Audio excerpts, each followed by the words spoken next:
Welcome, beautiful humans, to our third episode of the Power of Nursing B.O.L.D podcast series. As part of our month-long celebration across the world, each week we focus on a quintessential characteristic of 21st century nurses using the B.O.L.D acronym, which stands for brave, optimistic, loving, and disruptive.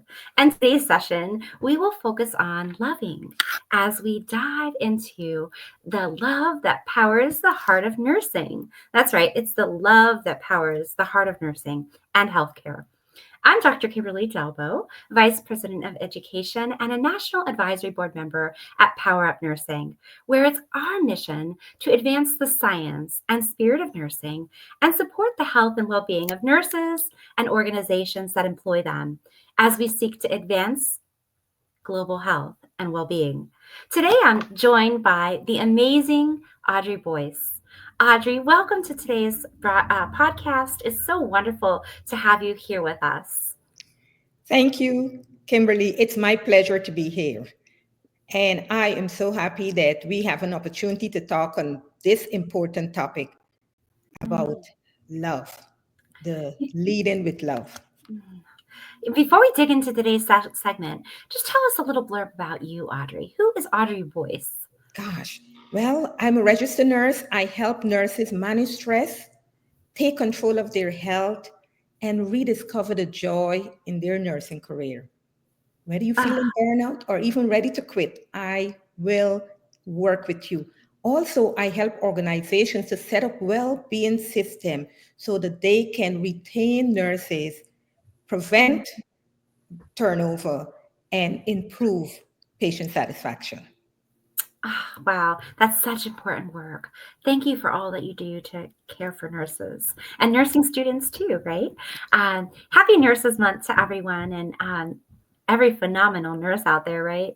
But this episode is for you, the ones that hold hands, calm chaos, give medications, give hugs, most importantly, and give everything every day. Yes, Today we get to flip the stethoscope, right, Audrey, so to speak, and we're going to listen to the heartbeat of healthcare, our nurses. And this is our message.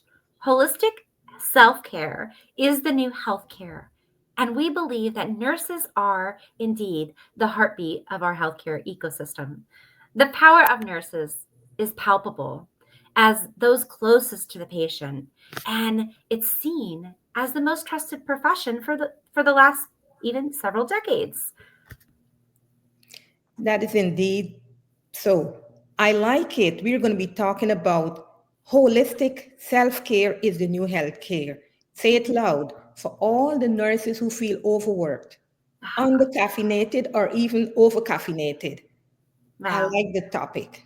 I do too. I love it, actually. I'm so thrilled to be here with you to talk about this.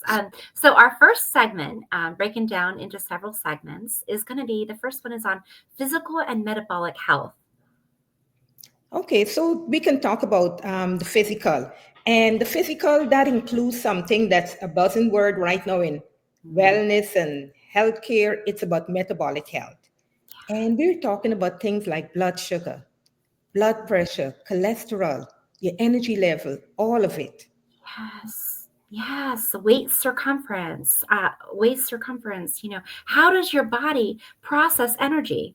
And nurses are not immune to metabolic burnout.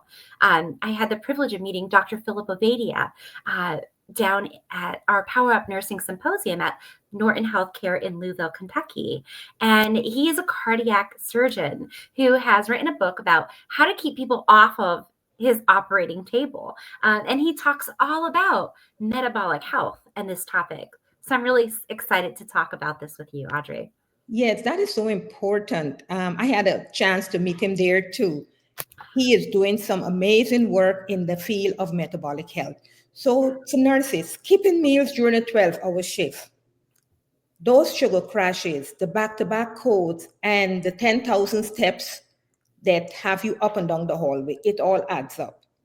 So, Audrey. when we talk about metabolic health, we're looking at the entire body, how you process food to create energy. Mm. That's so true. What's one small change that you can make, nurses, to make and ultimately support your physical and metabolic health today? Maybe it's adding a little fiber or parking a little further away or actually getting 7 hours of sleep, which can impact our sleep, can very much impact our hormones. Um, about 7 months ago, I started using my Ultra Human ring.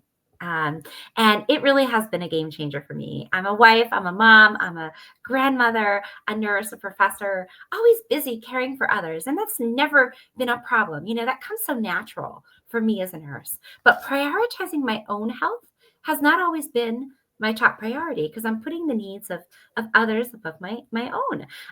But that changed when I started wearing this ultra human ring. It helped me to help see the need to prioritize my sleep and my recovery and manage my stress by managing my heart rate variability. So from the moment I started wearing it, and I guess we launched that focus group with Ultra Human Audrey in the fall, maybe October when we started using our rings. I started to gain so much insight provided by that real bioanalytical data in real time to help me make better decisions and guide how I was going to give compassion to myself and attention. Ultimately it really kind of has become more than just a wearable. Really, it's a wellness partner. It is. Oh, I love that. A wellness partner. Don't we all need one? Yes, that's exactly what this ring is to me too. As you said, it helps you with sleep because we measure everything in healthcare. Nurses, we measure blood pressure, we measure pulse, Absolutely. we Yeah. measure now how many steps we're taking. We can measure self care, and this is one of the ways that will help us using this ultra human ring. Like I like to say, the ultra nurse ring. Let's get it straight. Oh yes, yes, The I love ultra nurse ring. It helps us to see how we're doing when it comes to self care. We have data. For it. example, it even notifies you when it's time to turn off that electronic, whether it's the phone or your computer, and start winding down to sleep. Oh, I That love helps that. to give you much better sleep Yeah. because you're preparing for sleep. For sure. Oh, I love that aspect. Those notifications are so powerful and timely, right? Just every day, even the caffeine. When to lay off the caffeine, right? So it just has been really a game changer for me. Let's hop. We're gonna shift now into our second segment of health. Talk about the mental wellness and self compassion that we show ourselves as nurses. So, as we think about our mind, as nurses, our minds are beautiful, they're buzzing, and they're oftentimes exhausted. As nurses, we multitask like champions. I imagine some of these med surg nurses, 5, 6 patients to one nurse, right? You're constantly multitasking. But it's so essential that we pause for clarity. Mhm. Yes, yes. I like this particular topic, talking about self compassion. Me too. I This love. is where something close to my heart. Self Ah, compassion is giving yourself the same love and attention and kindness you would give to someone else in need. And so it's not just a good idea, it's a strategy for surviving and thriving as a nurse. oh, it is. That is so wonderfully said. I think about when I first learned about self compassion with Dr. Kristen Neff, who pioneered this work in of self compassion, and I know that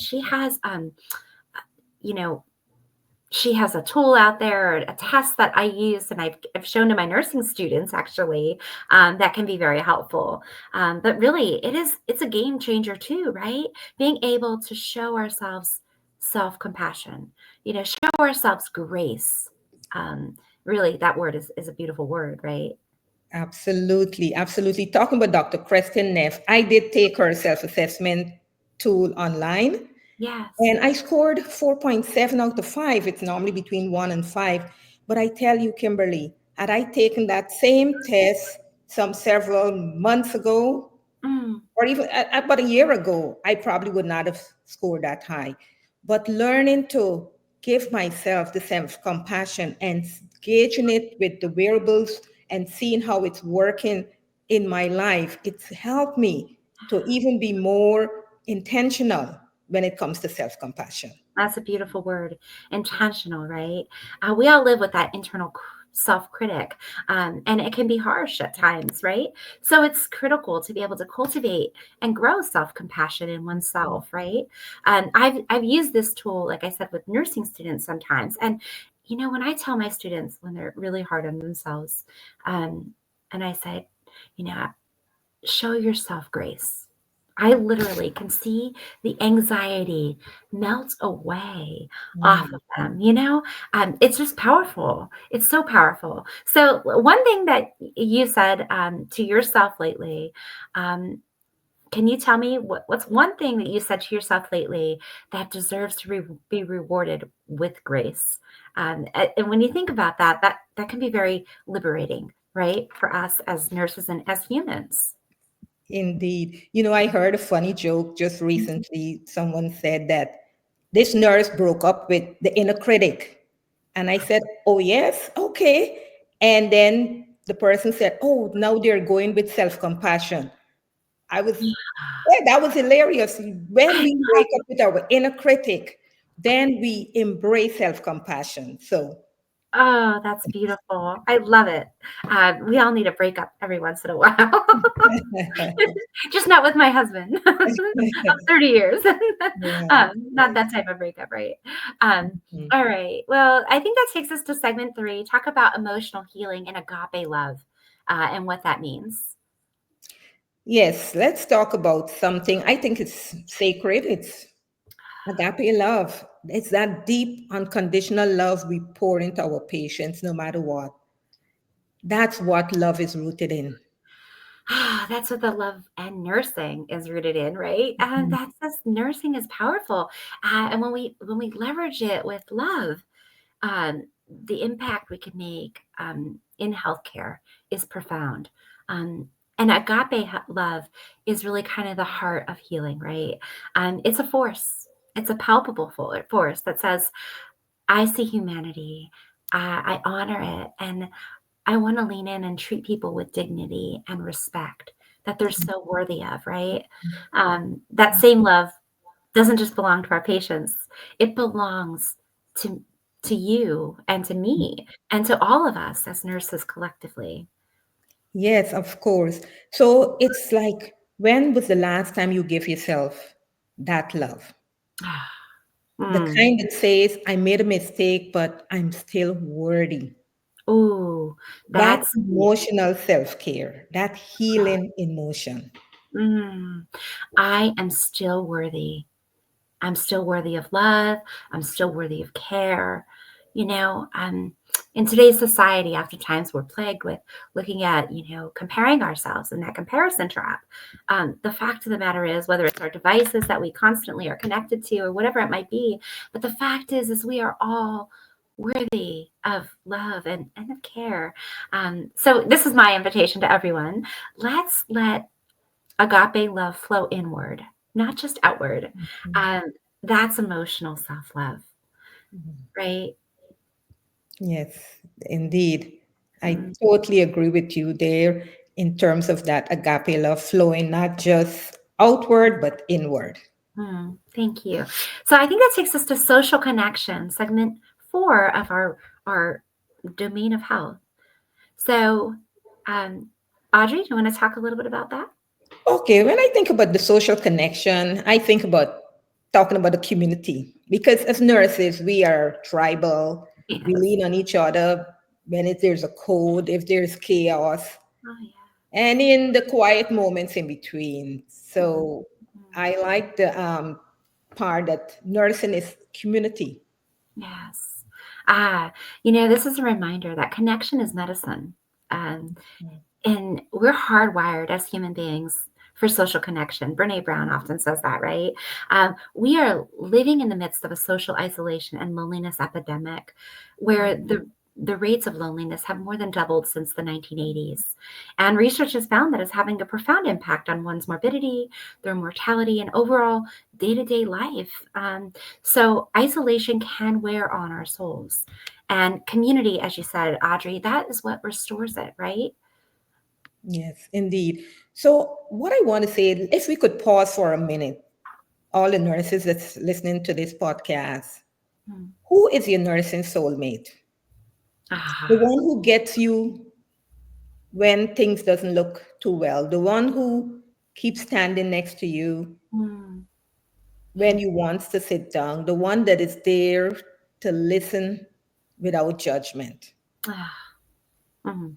I Mm. want you to text them and to thank them. Or Ah. you can send them a funny meme or whatever, but we Yeah. all need partners in this nursing journey because isolation is Mm. also one of the ways that burnout gets to seep in. Absolutely.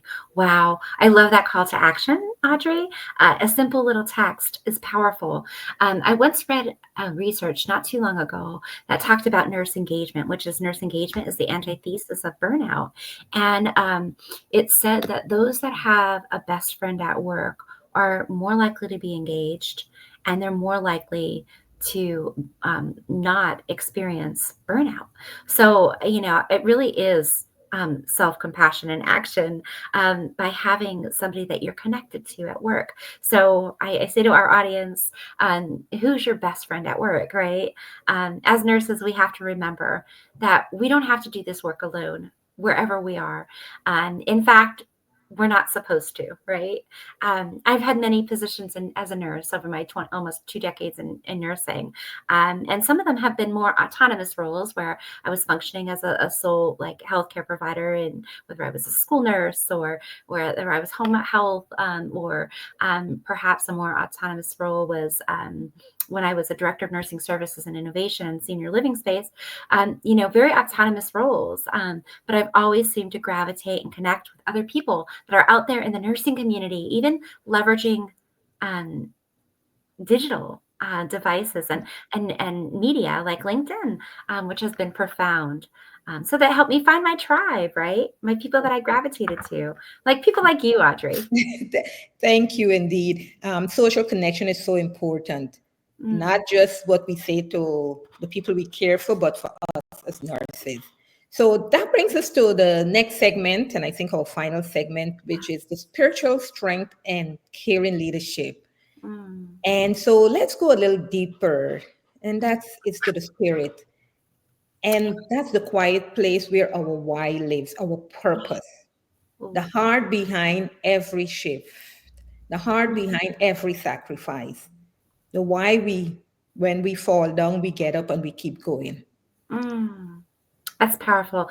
And when I during the COVID pandemic, I was interviewed by a paper about like a news media outlet, and they said, "What's your advice you would give to nurses that are in the pandemic?" I said, don't forget your purpose. Remember your why. And that was the whole article was about that. So it's so funny you said that.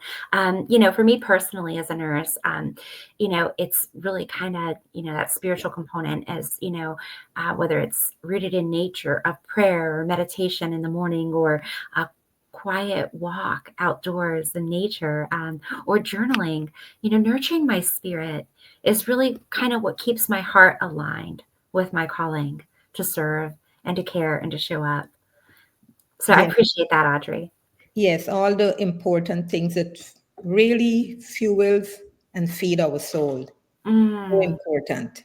so And powerful. so, if you're in a leadership role or stepping into one, here's something I've learned. You don't have to lead from burnout, you have Mm, to lead from overflow. So, that's the importance of knowing your why, because it starts with how you care for yourself that is going to overflow to those that you're in charge of.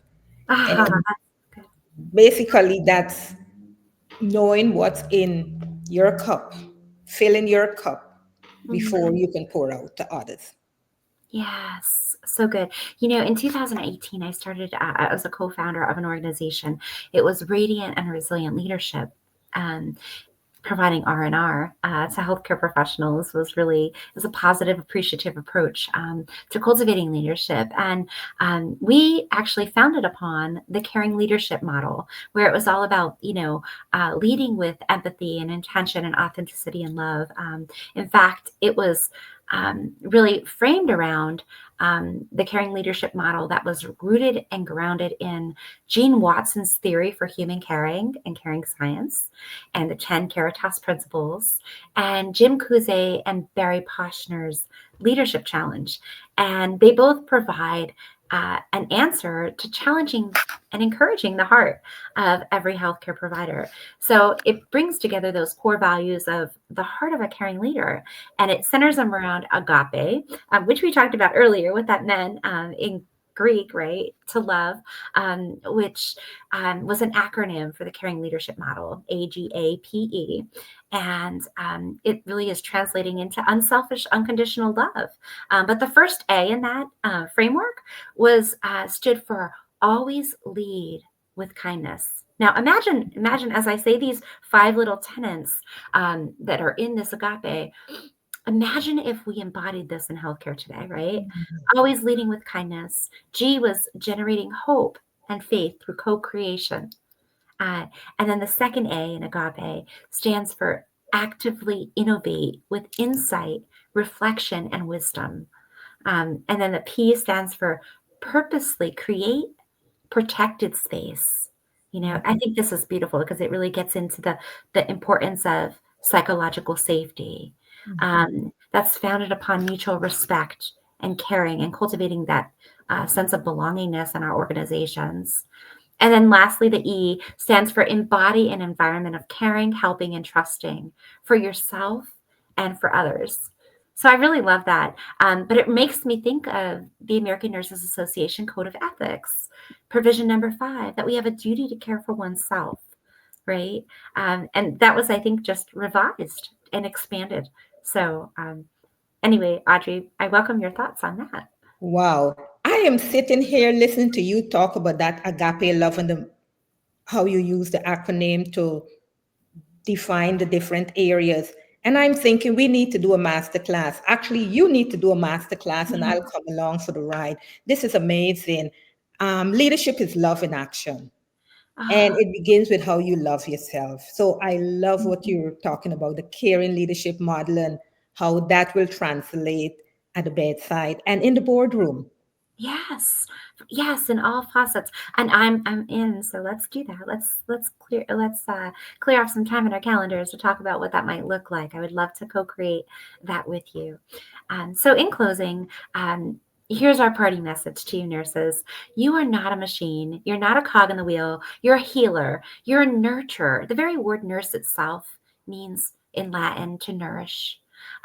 So you're a beacon of hope and a light brighter. You lighten the world. So you deserve to care for your whole self as a holy act, so to speak, right? Yes, you talk about holistic self care. That's exactly what it is, a holy act. And it's not selfish, it is sacred. It Yeah. is the foundation for us to thrive as nurses. And Mm, so, even though we talk about different aspects or different dimensions of health and well-being and the love we're talking about, remember you're a whole person. These are just part of a collection of systems that we went into. And so take care of yourself. It is yeah. not selfish. Oh, no, it's not selfish. I love that. It's not selfish, it's sacred. Ah, that's beautiful. Thank you, Audrey. Thank you for this conversation today. And it's been so encouraging. Nurses, we are what is right in healthcare. We are love in action. And this Nurses Month, let the love power you. And happy Nurses Month to everyone. Thank you for listening today and for all that you do everywhere, every day, nurses. You bring light and love to your patients, to your families, to your teams, and even your communities. Remember, you're worthy of love too. Thank you. Yeah. Happy Nurses Month. Yeah. Thank you. Yes. Audrey, how can our guests today reach out to you? How can they contact you? Okay, they can reach out to me by going to audreyboyce.com, audreyboyce.com, or they can connect with me on LinkedIn or Instagram. My handle on Instagram is Audrey Boyce 360 or Audrey Boyce Leadership and Wellness Coaching on Facebook. Fantastic. Awesome. Well, we look forward to connecting with you, nurses. You can reach me at Dr. Kim at powerupnursing.com. May you all have a blessed Nurses Week, and thank you for the sacred work you do every day. Take care.